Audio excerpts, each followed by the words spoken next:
नमस्कार दोस्तों, मैं हूं आपका दोस्त लोकेश साहू और आप देख रहे हैं लोकेश छत्तीसगढ़िया यूट्यूब चैनल। दोस्तों, जैसे कि आप सभी साथियों को पता है कि प्रदेश में पुरानी पेंशन बहाली यानी कि ओपीएस को लागू कर दिया गया है।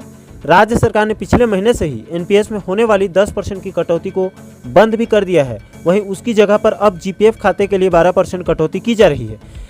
आज सामान्य भविष्य निधि खाता आवंटन और कटौती को लेकर कोष लेखा पेंशन विभाग के डायरेक्टर की तरफ से सभी जिला कोषालय अधिकारी को पत्र जारी कर दिया गया है।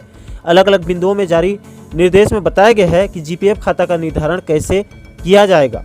दोस्तों, मैं आपका ज़्यादा वक्त नहीं लूँगा, सीधे मैं उस आदेश पर आता हूँ और इसको थोड़ा सा आपको समझाने की कोशिश करता हूँ कि वास्तव में ये मैटर क्या है। देखिए, संचालनालय कोष लेखा पेंशन छत्तीसगढ़ से ये आदेश जारी हुआ है। कब आदेश जारी हुआ है तो कल का डेट है, देखिए 26 मई 2022 को ये आदेश जारी हुआ है और जाहिर सी बात है कि आज ये सर्कुलर हो रहा है। और प्रति में देखिए, समस्त वरिष्ठ जिला कोषालय अधिकारियों को इस लेटर को उनके लिए जारी किया गया है। विषय में देखिए, छत्तीसगढ़ सामान्य भविष्य निधि यानी कि सीजीपीएफ खाता आवंटन और कटौती किए जाने के संबंध में निर्देश दिया गया है। और संदर्भ में देखिए कि 2 बार वित्त मंत्रालय से वित्त निर्देश जारी हो चुके हैं 2022 में, उसके संदर्भ में इस आदेश को जारी किया गया है। आगे देखेंगे, इसमें सिलसिलेवार बताया गया है, 10-11 पॉइंट में है टोटल। मैं थोड़ा सा जल्दी मैं आपको बता देता हूँ।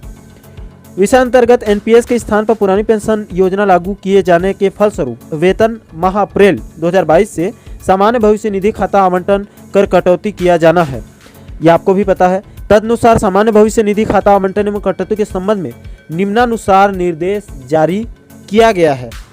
आगे देखिए, पहले बिंदु पर कहा गया है कि दिनांक 1/11/2004 से यानी कि 1 दिसंबर 2004 से 31 मार्च 2022 की अवधि तक के एनपीएस अभिदाताओं के एम्प्लॉय कोड के आधार पर बल्क में छत्तीसगढ़ सामान्य भविष्य निधि खाता एनआईसी के द्वारा आवंटित किया गया है। दिनांक 1 अप्रैल 2022 अथवा इसके पश्चात नियुक्त शासकीय सेवकों का छत्तीसगढ़ सामान्य भविष्य निधि खाता डीडीओ के माध्यम से पूर्व की भांति कार्मिक संपदा पोर्टल में एम्प्लॉय कोड आवंटन के पश्चात संबंधित जिला कोषालय अधिकारी द्वारा जारी किया जाएगा।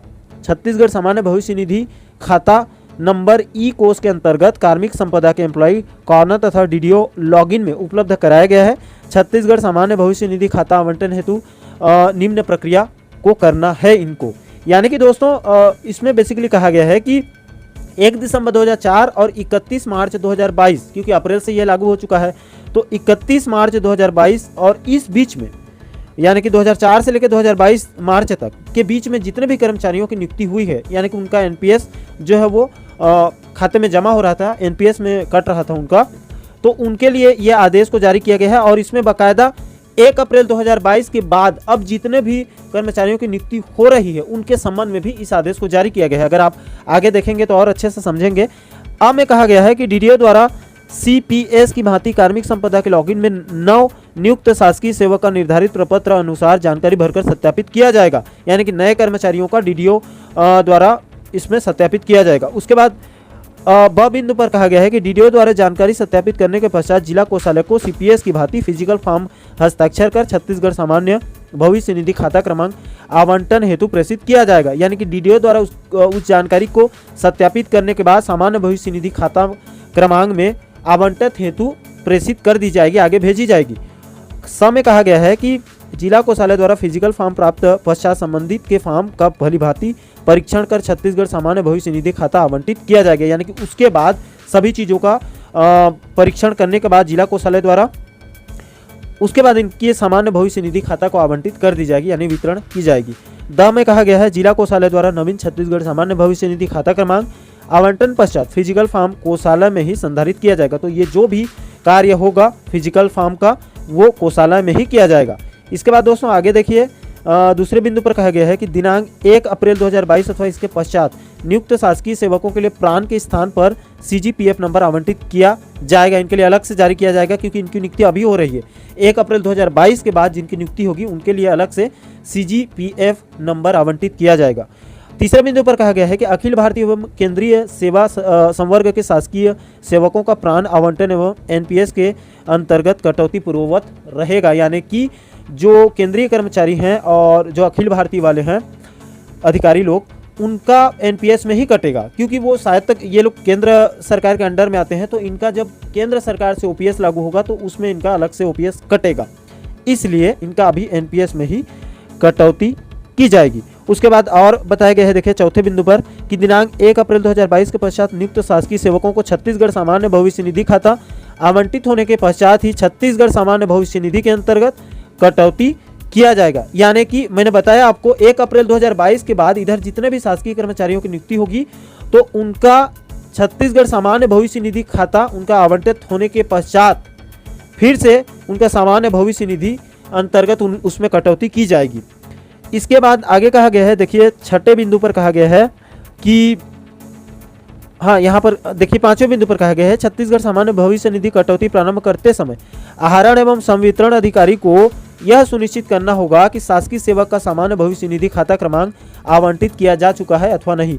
यानी कि जो संवितरण अधिकारी है उनको सामान्य भविष्य निधि खाता क्रमांक को आवंटित करते समय सभी चीज़ों को अच्छे से जांच करना है कि उनका यानी कि भविष्य निधि खाता आवंटित जो क्रमांक है उनका आवंटित किया गया है अथवा नहीं, इसकी अच्छे से उनको जांच पड़ताल करनी है।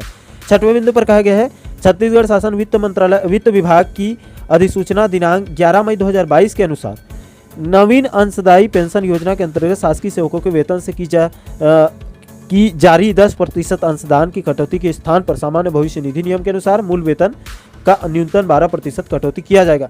यानी कि दोस्तों पहले एनपीएस में 10% कटता था, अब ओपीएस लागू हुआ है तो इसमें नए जो व्यवस्था लागू की गई है तो इसमें अब 12% कटेगा, 2% बढ़ा दिया गया है।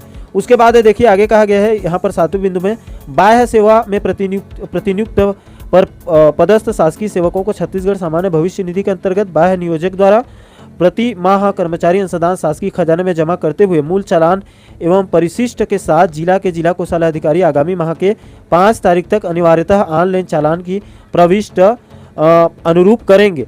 यानी कि सीधा सीधा दोस्तों जो प्रतिनियुक्ति में है तो उनका जो भी सामान्य भविष्य निधि खाता है जीपीएफ वगैरह है तो उसको उनके जो नियोजक हैं, जो यानी कि कहना चाहे उनके जो अधिकारी हैं जिनके अंडर में वो कर्मचारी काम कर रहे हैं, वो प्रति महीने कोषालय में इसकी जानकारी कोषालय अधिकारी को देंगे।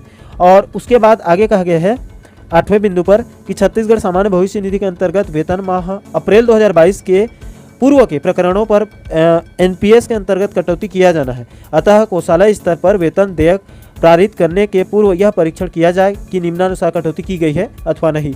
यानी कि दोस्तों जो ओपीएस में कटौती होगी उसका भी अच्छे से परीक्षण करने के लिए कहा गया है 8वें बिंदु पर कि निम्नानुसार कटौती हो रही है या फिर नहीं, या फिर कहीं पर विसंगति है, कुछ गड़बड़ी है, उसको ठीक किया जाए। उसके बाद 9वें बिंदु पर कहा गया है, छत्तीसगढ़ सामान्य भविष्य निधि के अंतर्गत वेतन माह अप्रैल 2022 के पश्चात की गई कटौती को मुख्य शीर्षक, इनका अलग अलग शीर्षक इसमें बताया गया है, उसके अनुसार कटौती निर्धारित की जाएगी। 10वें बिंदु पर कहा गया है कि कुछ प्रकरणों में यह देखने में आया है कि दिनांक 1/4/2022 के पश्चात सेवा में नियुक्त शासकीय सेवकों जो छत्तीसगढ़ सामान्य भविष्य निधि के अभिदाता हैं उनका प्राण आवंटित हेतु प्रोसेस किया गया है। अतः युक्त परीक्षण कर अनऑथराइज किया जाए, यानी कि उनका अनऑथराइज कर देना है क्योंकि उनका प्राण की जगह पर सीजीपीएफ में अब कटौती की जाएगी। उसके बाद आगे आप देखेंगे तो यहाँ पर बताया गया है 11वें बिंदु पर कि डीडीओ स्तर पर कार्मिक संपदा में केडर की गलत फ्लैंगिंग के कारण छत्तीसगढ़ सामान्य भविष्य निधि कटौती में विसंगति उत्पन्न हो रही है।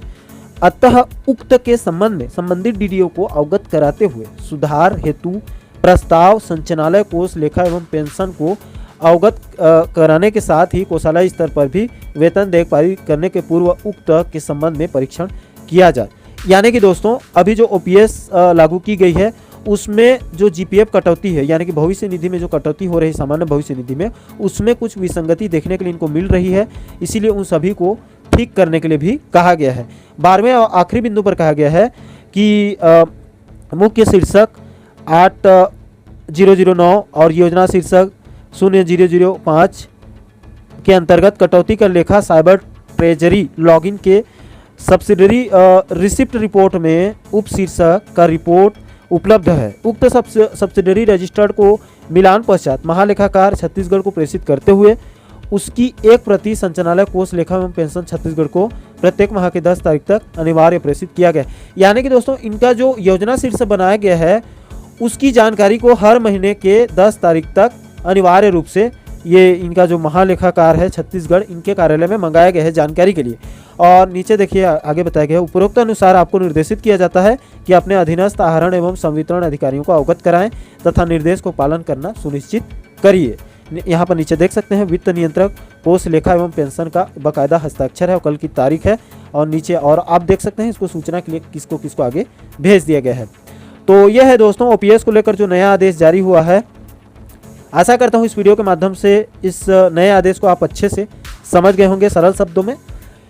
इस वीडियो में दोस्तों फिलहाल इतना ही। बाकी पुरानी पेंशन योजना को लेकर आगे जो भी नई इन्फॉर्मेशन नई अपडेट निकल कर सामने आएगी तो आपको आने वाले वीडियो में जरूर बताएंगे। इसीलिए आप प्रदेश के इसी प्रकार के महत्वपूर्ण मुद्दों पर आगे भी वीडियो देखना चाहते हैं तो हमारे साथ आप जुड़े रहिए।